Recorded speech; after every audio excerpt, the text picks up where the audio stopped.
പുതിയ വർഷമാണ്. എല്ലാവർക്കും അനുഗ്രഹം നിറഞ്ഞ ഒരു 2026 ആശംസിക്കുന്നു.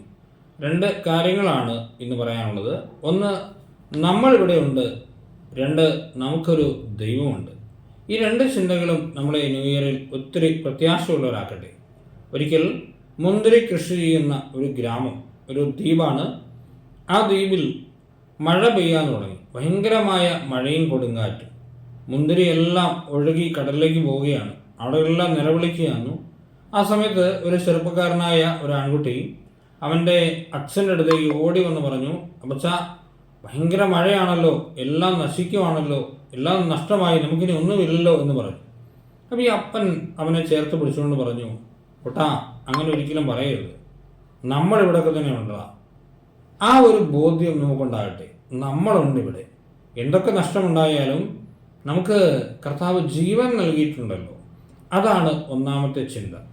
രണ്ടാമത്തെ കാര്യം, നമുക്ക് ആശ്രയിക്കാൻ ഒരു ദൈവമുണ്ട്. ഏതൊരു സാഹചര്യത്തിലും നമ്മളെ രക്ഷിക്കാൻ പറ്റുന്ന ഒരു ദൈവം നമുക്കുണ്ട്. ആ ഈശോയിലുള്ള വിശ്വാസമാവണം ഈ ന്യൂ ഇയറിൽ നമ്മളെ സന്തോഷിപ്പിക്കുന്നത്, ആശ്വസിപ്പിക്കേണ്ടത്. അതാണ് 2 ചിന്ത ഞാൻ പറഞ്ഞത്. ഞാനുണ്ട്, എനിക്കെൻ്റെ ദൈവമുണ്ട്.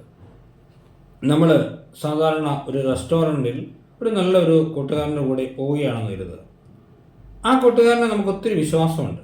അതുകൊണ്ട് നമ്മൾ അവനോട് പറയും, എന്ത് വേണമെന്ന് നീ തീരുമാനിച്ചാൽ മതി, നീ ഓർഡർ ചെയ്താൽ മതി. അങ്ങനെ പറയാൻ കാരണം 3 കാര്യങ്ങൾ നമുക്ക് അവനിൽ വിശ്വാസമുള്ളത് കൊണ്ടാണ്. ഒന്ന്, ഈ റെസ്റ്റോറൻറ്റിലെ ഏറ്റവും നല്ലത് എന്താണെന്ന് അവനറിയാം. പിന്നെ രണ്ടാമത്തെ കാര്യം, എനിക്ക് ഏതാണ് ഏറ്റവും ആവശ്യമുള്ളതെന്നും അവനറിയാം. ഈ 3 കാര്യങ്ങളാണ് ദൈവവിശ്വാസത്തിലും ഈ പുതുവർഷത്തിൽ നമുക്ക് വേണ്ടത്.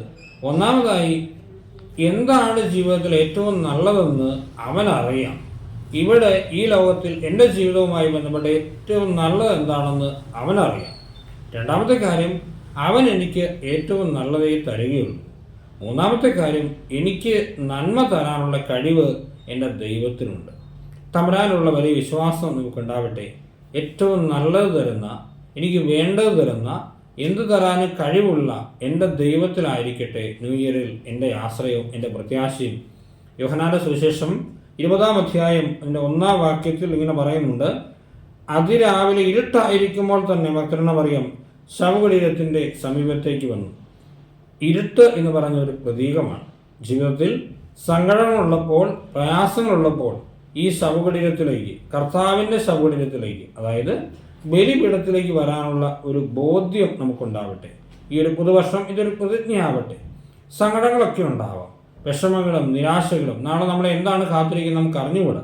പക്ഷേ നമുക്കപ്പോഴൊക്കെ കർത്താവിലേക്ക് പോകാൻ ഒരു മനസ്സ് നമ്മൾ കാണിച്ചാൽ ദൈവം ബാക്കി നോക്കിക്കോളും.